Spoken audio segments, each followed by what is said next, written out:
Alors il existe autant de méthodes de dressage que d'éducateurs canins et de professionnels de l'éducation canine, chacun ayant ses propres astuces, ses propres petits trucs pour éduquer un chien. Donc vous avez quand même différents courants qui vont du plus répressif au plus positif.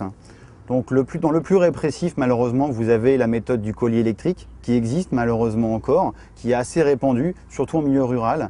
Donc c'est très simple, le chien a un collier autour de la gorge et dès qu'il n'obéit pas, il reçoit une décharge électrique. C'est barbare, mais ça existe.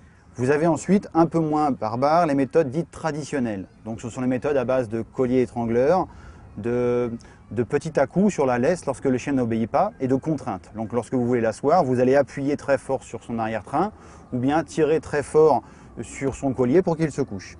Méthode malheureusement encore très répandue, qu'on trouve bien dans quasiment tous les clubs à l'heure actuelle. Un peu plus moderne, vous avez les méthodes dites de renforcement positif. Donc ce sont les méthodes qui consistent à récompenser le chien lorsqu'il a une action voulue et bien sûr à le gronder, mais de façon sympathique, lorsqu'il fait une bêtise. Encore plus moderne, vous avez un nouveau courant de pensée qui est la méthode de l'éducation purement positive, qui va consister en ne jamais réprimander un chien, ne jamais le punir, ne jamais le sanctionner, mais uniquement en récompensant les actions voulues, les actions positives. C'est un mouvement qui est en plein développement.